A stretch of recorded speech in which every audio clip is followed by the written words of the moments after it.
الحمد لله الكريم المنان الذي خلق الإنسان وعلمه البيان والذي أنزل القرآن في شهر رمضان هدى للناس وبينات من الهدى والفرقان. الحمد لله نحمده ونستعينه ونستغفره ونستهديه ونؤمن به ونتوكل عليه. نعوذ بالله من شرور أنفسنا ومن سيئات أعمالنا. من يهده الله فلا مضل له ومن يضلله فلا هادي له. نشهد أن لا إله إلا الله ونشهد أن محمدا عبده ورسوله. اللهم صل على محمد وعلى آل محمد كما صليت على إبراهيم وعلى آل إبراهيم إنك حميد مجيد. وبارك على محمد وعلى آل محمد كما باركت على إبراهيم وعلى آل إبراهيم إنك حميد مجيد. أما بعد فإن خير الكتاب كتاب الله وخير الهدي هدي محمد صلى الله عليه وسلم وشر الأمور محدثاتها وكل محدثة بدعة وكل بدعة ضلالة وكل ضلالة في النار. أيها الناس أوصيكم وإياي بتقوى الله. أعوذ بالله السميع العليم من الشيطان الرجيم. والذي قال لوالديه أف لكما أتعدانني أن أخرج وقد خلت القرون من قبلي وهما يستغيثان الله ويلك آمن إن وعد الله حق فيقول ما هذا إلا أساطير الأولين. صدق الله العلي العظيم. പ്രിയമുള്ള സഹോദരികളെ സഹോദരന്മാരെ, ജീവിതത്തിലുടനീളം പടച്ചതമ്പുരാന്റെ വിധിവിലക്കുകൾ പാലിച്ച് സൂക്ഷ്മതയുള്ളവരായി ജീവിക്കണമെന്നും എന്നോടും നിങ്ങളോടും വളരെ കണിശമായി ഞാൻ വസിയ്യത്ത് ചെയ്യുകയാണ്. അല്ലാഹു തആല വിശുദ്ധ ഖുർആനിൽ മാതാപിതാക്കളോടുള്ള കടപ്പാടുകളെ സംബന്ധിച്ച് ആവർത്തിച്ചു പറഞ്ഞിട്ടുള്ളതായി കാണുവാൻ കഴിയുന്നതാണ്. വബിൽ വാലിദൈനി ഇഹ്സാന, മാതാപിതാക്കളോട് നന്മ ചെയ്യണം എന്ന വാക്കുകൾ വിശുദ്ധ ഖുർആനിൽ കാണാം. ഈ കൽപ്പനകൾ പാലിക്കേണ്ടതിന്റെ പ്രാധാന്യത്തെക്കുറിച്ച് ധാരാളം തിരുവചനങ്ങളും നമുക്ക് കാണാൻ കഴിയും. എന്നാൽ ഇതേ അളവിലും പ്രാധാന്യത്തിലും മക്കളോടുള്ള കാരുണ്യത്തെക്കുറിച്ചും മക്കളോടുള്ള സ്നേഹവായ്പിനെ സംബന്ധിച്ചും വേദഗ്രന്ഥങ്ങൾ പരാമർശിക്കുന്നില്ല. പ്രവാചക വചനങ്ങളിലും നമുക്ക് ധാരാളമായി അതിന്റെ പ്രാധാന്യം ഊന്നിപ്പറഞ്ഞതായി കാണാൻ കഴിയുന്നില്ല. എന്തുകൊണ്ടാണ് മാതാപിതാക്കളുടെ സ്നേഹത്തെക്കുറിച്ച്, മാതാപിതാക്കളോടുള്ള സ്നേഹത്തെക്കുറിച്ച് ധാരാളമായി പറയുകയും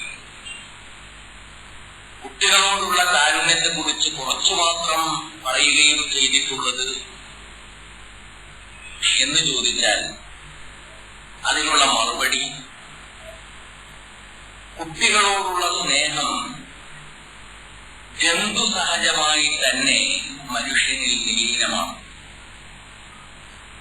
മാതാപിതാക്കളോടുള്ള സ്നേഹവും കാരുണ്യവും ഒരു ജന്തു എന്നുള്ള നിലയിൽ മനുഷ്യരിൽ വന്നുചേരുന്നതല്ല.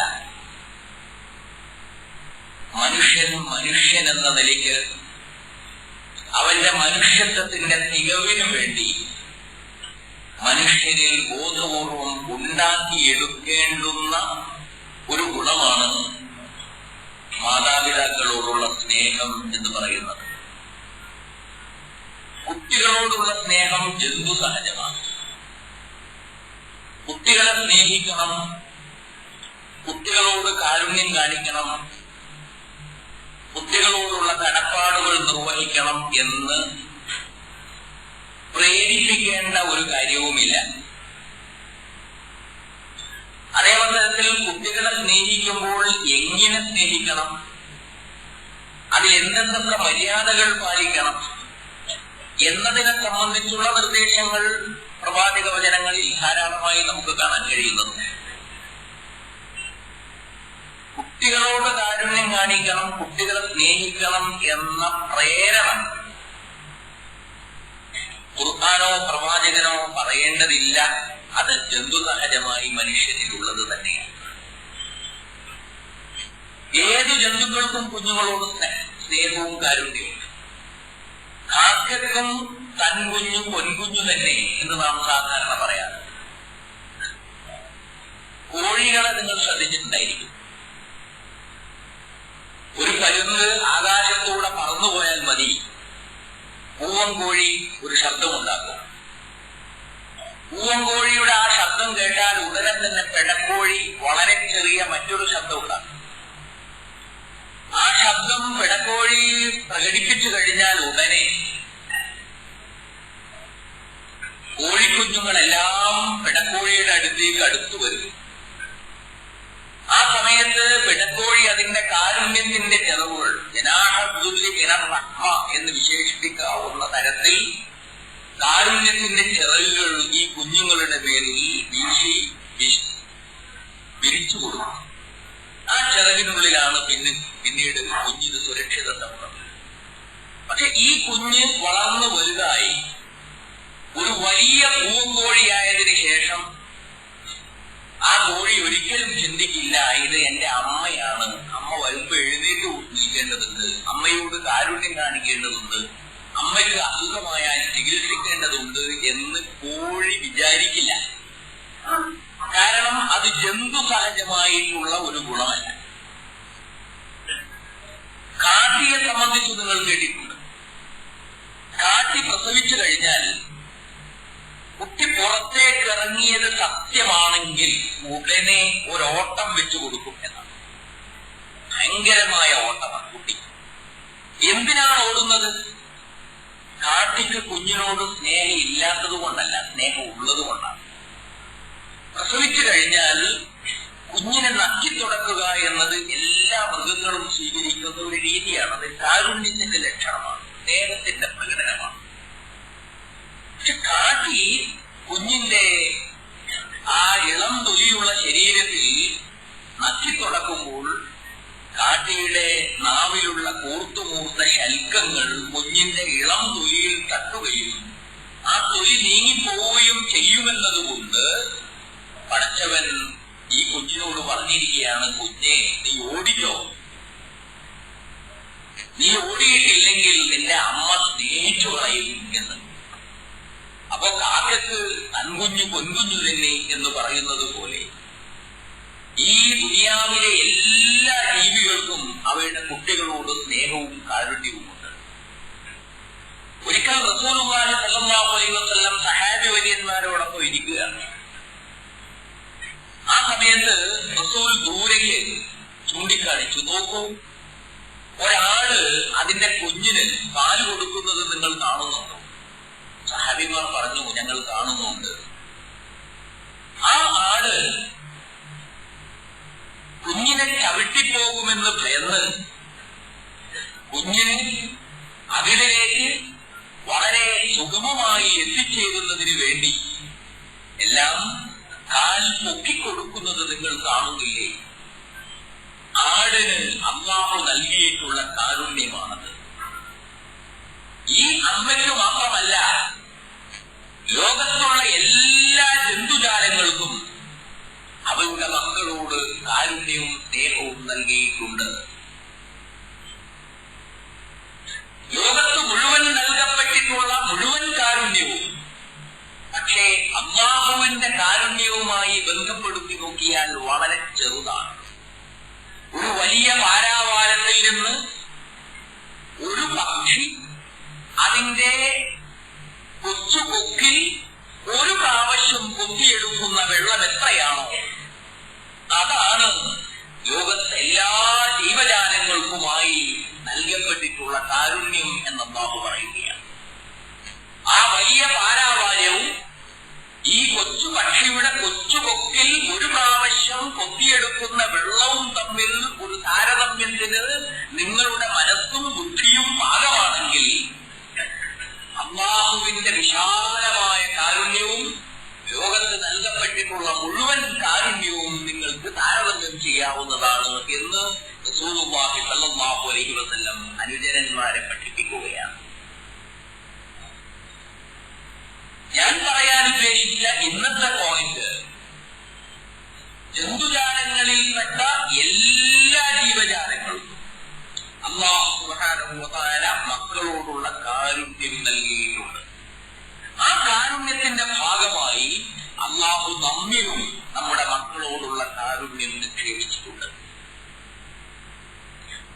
പക്ഷേ നമ്മൾ പലപ്പോഴും കുട്ടികളെ വളർത്തുന്ന ഘട്ടത്തിൽ ഈ കാരുണ്യം മാത്രമാണോ പ്രചോദനമായി വർത്തിക്കുന്നത്, അതല്ല മറ്റു വല്ല പ്രചോദനങ്ങളും വന്നു ചേരുന്നുണ്ടോ എന്ന് നാം ശാന്തമായി ആലോചിക്കുന്നത് നല്ലതാണ്. പലപ്പോഴും നമ്മൾ പശുവിനെ വളർത്തുന്നത് പോലെയാണ് കുട്ടികളെ വളർത്തുന്നത്. ചിലപ്പോഴൊക്കെ നമ്മൾ കാളകളെ വളർത്തുന്നത് പോലെയാണ് കുട്ടികളെ വളർത്തുന്നത്. പശുവിനെ വളർത്തുന്നത് പോലെ എന്ന് പറഞ്ഞാൽ എന്താണ്?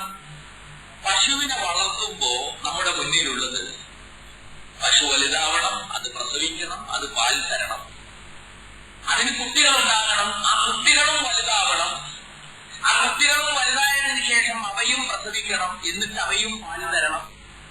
അങ്ങനെ ഈ പശുവിന് തലമുറകൾ വളർന്ന് ആട് തേക്ക് മാഞ്ചിയും കണക്കെ താൻ മരിക്കാൻ കിടക്കുന്ന സന്ദർഭത്തിൽ തനിക്ക് ഉപകാരപ്പെടണം, സാമ്പത്തികമായി ഉപകാരപ്പെടണം എന്ന രൂപത്തിലാണ് നമ്മിൽ പലരും കുട്ടികളെ വളർത്തുന്നത്.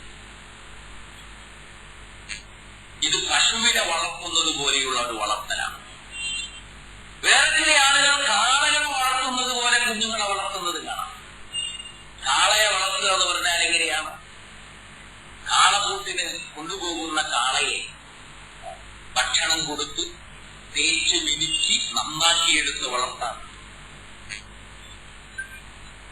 അത് കൂട്ടുകണ്ടത്തിൽ ഓടിയിട്ട് ഫസ്റ്റ് കിട്ടണം എന്നാണ് വിചാരം. സെക്കൻഡ് ആയിപ്പോയാൽ അതോടുകൂടി ഈ കാളയുടെ ഉടമസ്ഥൻ ആകെ നിരാശരായിത്തീരും. അയാൾ കൂട്ടുകണ്ടത്തിന്റെ അടുത്തു നിന്ന് ഓടി രക്ഷപ്പെടും. അഥവാ ഫസ്റ്റ് കിട്ടിയാലോ അദ്ദേഹത്തിന്റെ നല്ല വസ്ത്രത്തോടുകൂടി തന്നെ കൂട്ടുകണ്ടത്തിലേക്ക് എടുത്തു ചാടുകയും ശരീരത്തിൽ ചെളി പുരണ്ട് അദ്ദേഹം അർഷോന്മത്തനായി അങ്ങനെ ചാടിക്കളിക്കുകയും ചെയ്യും. എന്നതുപോലെയാണോ നമ്മുടെ കുട്ടികളെ വളർത്തുന്നത് എന്ന് നാം നോക്കണം. ഇത്തരം കാളകളെ എങ്ങനെയാണ് വളർത്തുന്നതെന്നറിയാമോ? യഥാർത്ഥത്തിൽ കാളകൾ സസ്യബുക്കുകളാണ്. പക്ഷേ ഇത്തരം കാളകൾക്ക് നല്ല കോഴി കഷ്ണമാക്കി മുറിച്ച് നെയ്യിൽ പൊരിച്ചെടുത്ത് അത് വൈക്കോലിൽ ചുരുട്ടിയെടുത്ത് വൈക്കോല് ഈ കാളകളുടെ അണ്ണാക്കിലേക്ക് വെച്ചു കൊടുക്കും. എന്നിട്ട് ഇതെന്താണെന്ന് അറിയാതെ വിഴുക്കും. അങ്ങനെ ഉണ്ടാക്കിയെടുക്കുന്ന തടിയും ഇരുപ്പുമാണ് ഈ കാളകൾ കൊടുക്കുന്നത്. എന്നതുപോലെ നമ്മുടെ കുട്ടികൾക്ക് അവർക്ക് മനസ്സിൽ ഒതുങ്ങാത്തതും കൊള്ളാത്തതുമായ വിഷയങ്ങളെ മുഴുവൻ മാംസബുക്കാണോ സസ്യബുക്കാണോ എന്നൊന്നും പരിശോധിക്കാതെയും പരിഗണിക്കാതെയും അണ്ണാക്കിലേക്ക് വെച്ചു കൊടുക്കും, അത് വിഴുങ്ങി സ്കൂളിലും ഫസ്റ്റ് റാങ്ക് കിട്ടണം എന്ന വിചാരത്തോടുകൂടി കാളയെ പോറ്റുന്നത് പോലെ പോറ്റുന്ന ആളുകൾ നമ്മുടെ കൂട്ടത്തിലുണ്ട്. പശുവിനെ പോറ്റുന്നത് പോലെയും കാളയെ പോറ്റുന്നത് പോലെയും അല്ല മക്കളെ പോറ്റേണ്ടത്. മക്കളെ പോറ്റേണ്ടത് ഈ മകൻ അല്ലെങ്കിൽ മകൾ അല്ലാഹു സുബ്ഹാനഹു വ തആല എന്റെ കയ്യിൽ ഏൽപ്പിച്ചിട്ടുള്ള ഒരു സൂക്ഷിപ്പ് സ്വത്താണ്. ഈ സൂക്ഷിപ്പ് സ്വത്തിനോടുള്ള എന്റെ കടപ്പാട് ഒരു മനുഷ്യൻ കുട്ടിയായി എന്റെ കുഞ്ഞിനെ വളർത്തുക എന്നുള്ളതാണ്. മനുഷ്യൻ എന്ന ഒരു സൃഷ്ടിക്ക് എന്തൊക്കെ സവിശേഷതകളാണോ ഉണ്ടാവേണ്ടത്, മനുഷ്യൻ എന്ന ഒരു സൃഷ്ടി എന്തൊക്കെ ഘടകങ്ങൾ ചേർന്നിട്ടുള്ള ഒരു സൃഷ്ടിയാണ്, അതെല്ലാം പരിഗണിച്ച് പൂർണ്ണനായ മനുഷ്യനായി നമ്മുടെ കുട്ടികളെ വളർത്തിയെടുക്കുക എന്നുള്ളതാണ് അല്ലാഹു സുബ്ഹാനഹു വ തആല നമ്മെ ഏൽപ്പിച്ചിട്ടുള്ള ദൗത്യം എന്ന് നമുക്ക് ബോധമുണ്ടാകേണ്ടതുണ്ട്. നമ്മൾ പ്രായമായി രോഗിയായി കിടക്കുന്ന സന്ദർഭത്തിൽ നമ്മൾ വളർത്താൻ നമ്മൾ മക്കളെ പോറ്റുന്നു, അല്ലെങ്കിൽ കുട്ടികളുടെ പേരിൽ അഭിമാനിക്കാൻ, എന്റെ കുട്ടി എന്ന് പറഞ്ഞ് അഭിമാനിക്കാൻ നമ്മുടെ മക്കളെ വളർത്തുന്നു എന്നതിൽ നിന്ന് മാറി അല്ലാഹു സുബ്ഹാനഹു വ തആല എന്നെ ഏൽപ്പിച്ചിട്ടുള്ള ഒരു സൂക്ഷിപ്പ് സ്വത്താണെന്നും ഈ സൂക്ഷിപ്പ് സ്വത്ത് മതിയായ വിധത്തിൽ ഞാൻ കൈകാര്യം ചെയ്താലേ അല്ലാഹുവിന്റെ മുമ്പിൽ രക്ഷപ്പെടാൻ കഴിയുകയുള്ളൂ എന്നുമുള്ള ബോധത്തോടുകൂടിയാണ് നാം ഈ കുട്ടികളെ വളർത്തേണ്ടത്. നമ്മുടെ പല പ്രസിദ്ധീകരണങ്ങളിലും നമുക്ക് കാർഷിക രംഗം എന്ന് പറയുന്ന പംക്തികൾ കാണാൻ കഴിയും. ആഴ്ചയിൽ കാർഷിക രംഗങ്ങൾ ഉണ്ടാകാറുണ്ട്. റബ്ബർ കൃഷിയെക്കുറിച്ചും തെങ്ങു കൃഷിയെക്കുറിച്ചും പച്ചക്കറി കൃഷിയെക്കുറിച്ചും ഒക്കെ ധാരാളമായിട്ട് അതിൽ ലേഖനങ്ങൾ വരാറുണ്ട്. ചില പത്രങ്ങൾ കുറച്ചുകൂടി മുന്നോട്ട് കടന്ന് സ്പെഷ്യൽ പതിപ്പുകളും സ്പെഷ്യൽ പ്രസിദ്ധീകരണങ്ങളും കാർഷിക രംഗത്ത് ഇറക്കിക്കൊണ്ടിരിക്കുന്നു. ഏത് സമയത്ത് എന്ത് വളം ചേർക്കണം, എത്ര വെള്ളം ചേർക്കണം, എത്ര കുഴിയെടുക്കണം, എന്തൊക്കെ കീടങ്ങൾ വരാനിരിക്കുന്നുണ്ട്, ആ കീടങ്ങളെ കൈകാര്യം ചെയ്യുന്ന രീതികൾ എന്തൊക്കെയാണ്, എന്തൊക്കെ രോഗങ്ങൾ വരാനിരിക്കുന്നുണ്ട്, ആ രോഗത്തിന്റെ ശമനമാർഗങ്ങൾ എന്തൊക്കെയാണ് എന്നുള്ള പാഠങ്ങൾ ഈ കാർഷിക രംഗത്തിൽ നമുക്ക് കാണാൻ കഴിയും. റേഡിയോയും പ്രത്യേകമായ പരിപാടികളുണ്ട്. അത് വീട്ടിന് പുറത്ത് വളരുന്ന കൃഷികളെ കുറിച്ചാണ്, അല്ലെങ്കിൽ പശു വളർത്തലിനെ കുറിച്ച്, കോഴി വളർത്തലിനെ കുറിച്ച്, കൂമ്പ് വളർത്തലിനെ കുറിച്ച്, ചെമ്മീൻ വളർത്തലിനെ കുറിച്ച്, കടുക്ക വളർത്തലിനെ കുറിച്ച് എല്ലാം ഇങ്ങനെയുള്ള പാഠങ്ങൾ കാണുവാൻ കഴിയും. എന്നാൽ നമ്മുടെ സ്വന്തം വീട്ടിൽ വളർന്നു വരുന്ന ആത്മാവും ശരീരവും ചേർന്ന ബുദ്ധിയും മനസ്സും ഉൾക്കൊള്ളുന്ന സവിശേഷമായ ഒരു കുഞ്ഞിനെ എങ്ങനെ നാം വളർത്തേണ്ടതുണ്ട്, എന്ത് വെള്ളം ചേർക്കണം, എന്ത് വളം ചേർക്കണം, ഏതൊക്കെ കീടങ്ങൾ ആക്രമിക്കാൻ സാധ്യതയുണ്ട്, ഏതൊക്കെ തരത്തിലുള്ള രോഗങ്ങൾ വന്നുവിടാൻ സാധ്യതയുണ്ട്, ആ കീടങ്ങളിൽ നിന്നും രോഗങ്ങളിൽ നിന്നും എങ്ങനെ ഈ കുട്ടിയുടെ മനസ്സിനെയും ശരീരത്തെയും ആത്മാവിനെയും ബുദ്ധിയെയും സംരക്ഷിച്ചെടുക്കാൻ കഴിയും എന്ന പാഠങ്ങൾ നമ്മുടെ ആനുകാലിക പ്രസിദ്ധീകരണങ്ങൾ മതിയായ തരത്തിൽ വരുന്നില്ല എന്നത് വളരെ വലിയ ഒരു വൈപരീത്യം ആയി നമുക്ക് അനുഭവം. ശരിക്കും കൂടുതൽ ശ്രദ്ധിച്ചു വളർത്തേണ്ടത് നമ്മുടെ മക്കളെയാണ് എന്നാണ് ഞാൻ സൂചിപ്പിച്ചു വരുന്നത്. അങ്ങനെയുള്ള പാഠങ്ങൾ യഥാർത്ഥത്തിൽ ഇനിയും നമ്മുടെ നാട്ടിൽ ധാരാളമായി നടക്കേണ്ടതുണ്ട് എന്നാണ് ഞാൻ പറഞ്ഞു വരുന്നത്. 3 കാര്യങ്ങൾ ഇത് സംബന്ധമായി ഇന്ന് ഞാൻ നിങ്ങളുടെ ശ്രദ്ധയിൽപ്പെടുത്തുകയാണ്. ഒന്നാമത്തെ കാര്യം ആദ്യം സൂചിപ്പിച്ചതിന്റെ ഒരു ആവർത്തനമാണ്. അതായത് നമ്മൾ കുട്ടികളെ വളർത്തുന്ന സന്ദർഭത്തിൽ നമ്മുടെ നെയ്യത്ത് വളരെ വലിയ ഒരു മാറ്റത്തിന് വിധേയമാകേണ്ടതുണ്ട്.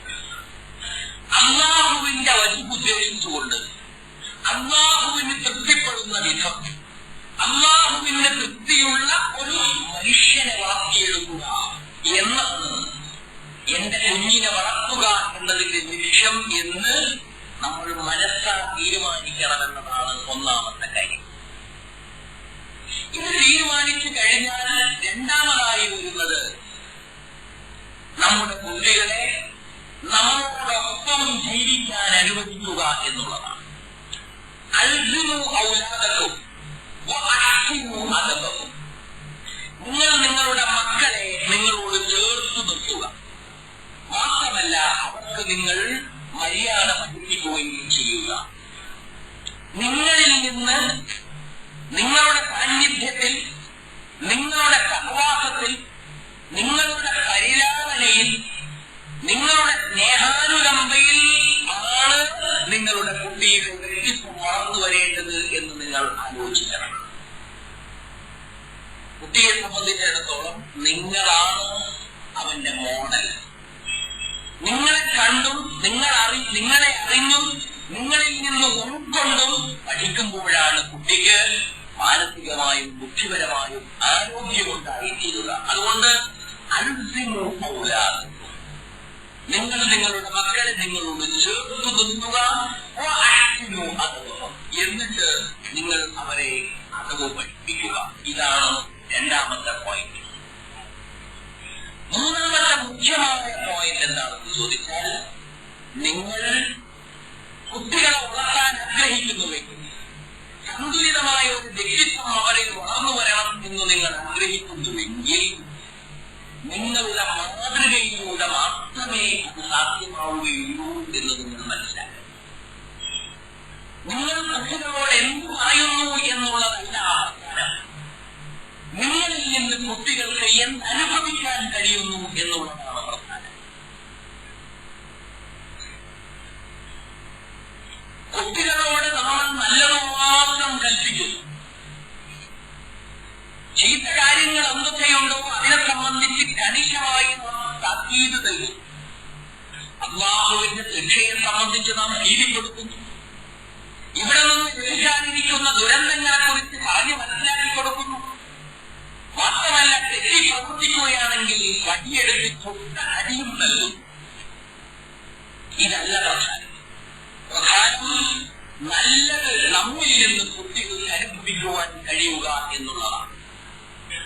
കുട്ടികൾക്ക് നല്ലത് അനുഭവിക്കുവാനുള്ള അവസരങ്ങൾ നൽകാതെ കുട്ടികൾ നന്നായി തീരണമെന്ന് നാം ആഗ്രഹിക്കുന്നുവെങ്കിൽ അതൊരു മൗഢ്യമാണ്.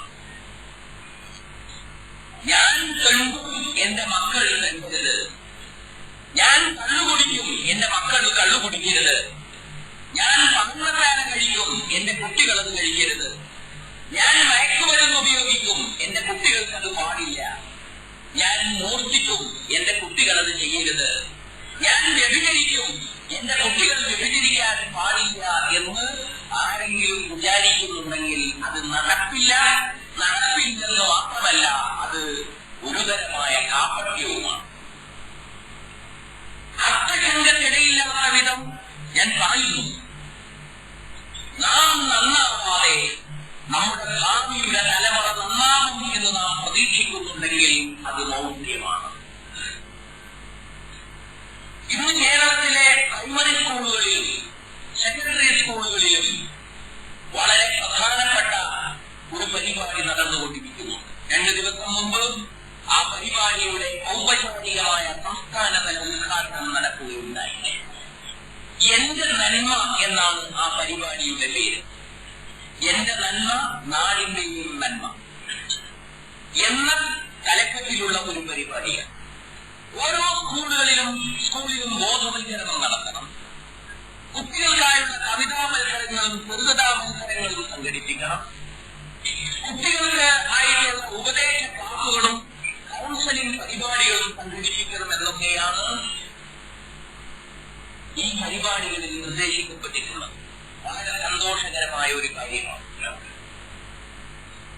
ആരായിട്ടുള്ള മുഴുവൻ അധ്യാപകരോടും ഞാൻ പറയുന്നത്, വിദ്യാഭ്യാസ രംഗത്ത് പ്രവർത്തിക്കുന്നവരോടും രക്ഷിതാക്കളോടും പറയാനുള്ളത്, ഈ പരിപാടിയിൽ ആത്മാർത്ഥമായി സഹകരിക്കുവാൻ മുന്നോട്ട് വരണം എന്നാണ്. കേരളത്തിലെ വിദ്യാഭ്യാസ വകുപ്പും ആരോഗ്യ വകുപ്പും സഹകരിച്ചുകൊണ്ട് കേരളത്തിലെ എയ്ഡ്സ് വിരുദ്ധ ബോധവൽക്കരണത്തിനായിട്ടുള്ള സൊസൈറ്റിയാണ് ഈ പരിപാടി സംഘടിപ്പിക്കുന്നത്.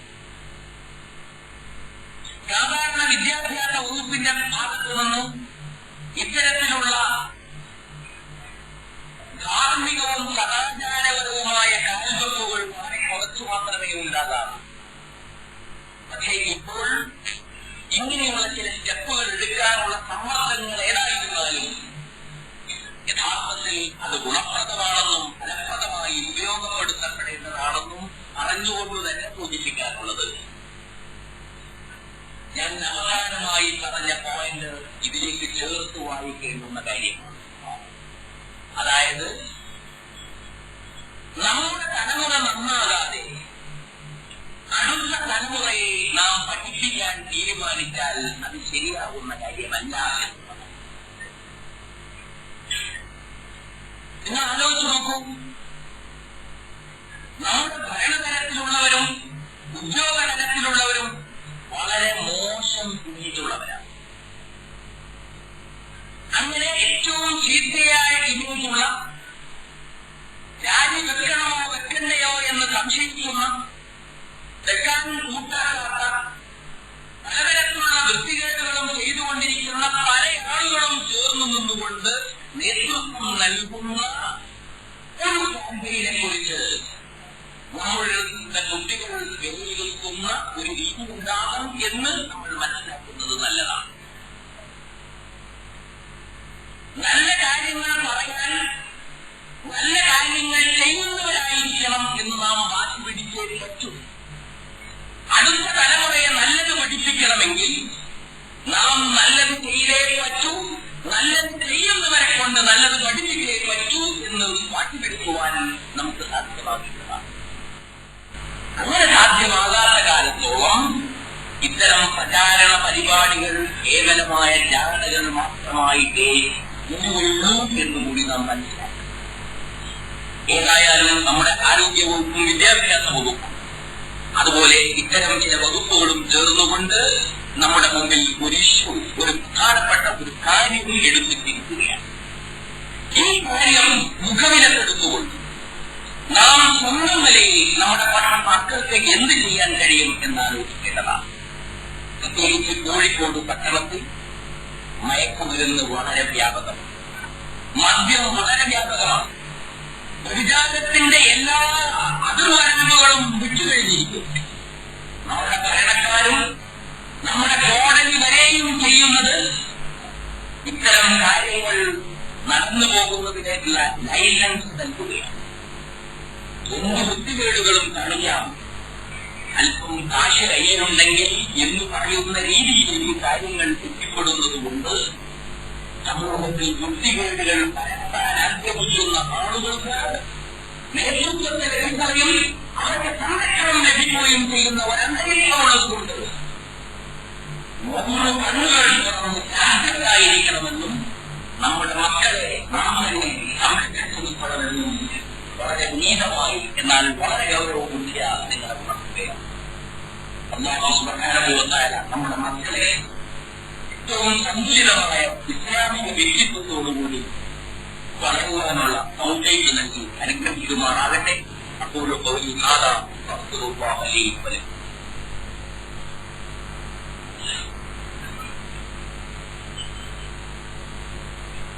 الحمد لله الواحد الأحد الفرد الصمد الذي لم يلد ولم يولد ولم يكن له كفوا أحد.